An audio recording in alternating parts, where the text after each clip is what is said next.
Chapter 10. Who taught you to do that? Press the... began Raoul, but it was too late. They were heading directly for the corrugated iron doors of Argyle Supplies, and Amy didn't have time to look down at her fingers. The only time she had what you might call reflex time, that is, the split second when the body takes over and does something by instinct.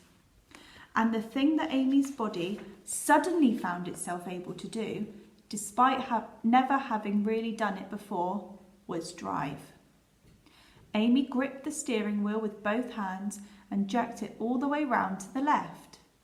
The Taylor Turbochaser, with surprising smoothness, followed, curving away from the warehouse doors and out onto the industrial estate. But now they were heading right for a skip. So again, instinct kicked in, and Amy lurched the wheel back to the right, just missing the fridge that had been dumped next to the skip. Which would have meant they were through this sudden and unexpected obstacle race, had it not been for the dustbins. The dustbins were arranged in a way that avoiding them completely was almost impossible. Turning away from one would have meant driving straight at another. Amy's only choice was to slalom, which, for those of you who have never seen someone skiing, means zigzag.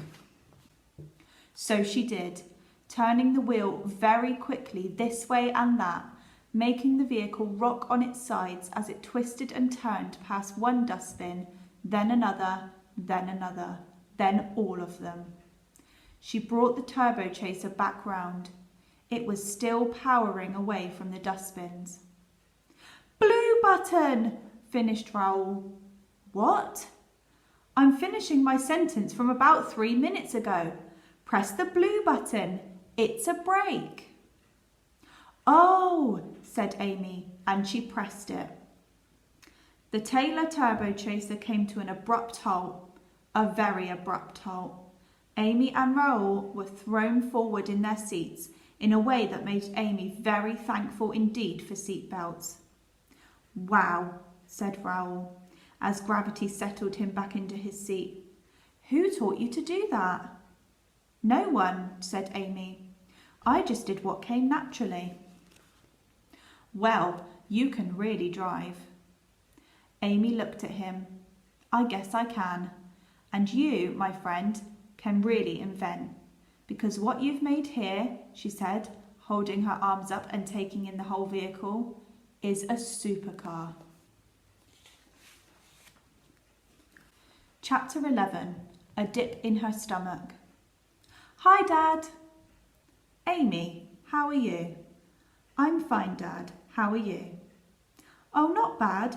I've still got a lot of work on. But you don't want to know about that. Actually, Dad, Amy wanted to shout down the phone, I do want to know about that. She was sitting in her hallway speaking to her dad on the landline. She wasn't allowed a phone yet, which was annoying as Jack was on his all the time.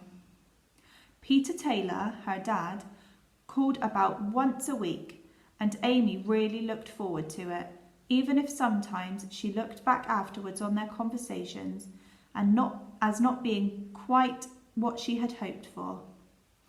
Jack wouldn't speak to their dad at all. But yes, Amy did want to know about her dad's job, because her dad's job was designing cars.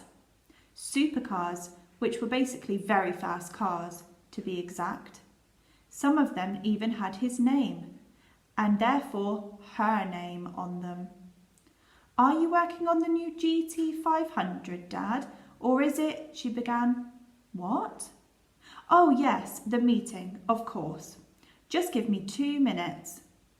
Amy realised he was speaking to someone else on the other end, but then his voice became loud again. What were you saying, Amy? And then before she could answer, he said, How's the new chair? Oh yes, it's great, thank you so much. No need to thank me, although you could send me a photo of you in it, that would be nice. Yes, at some point. Pardon, Amy? He spoke suddenly strictly, which he sometimes does. Sorry, Dad.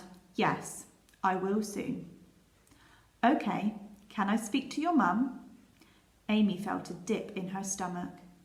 So often, when she talked to her dad, the conversation ended sooner than she would like. Sure, Dad. Mum! And Amy? He said. Yes? I'd really like to see you in that chair.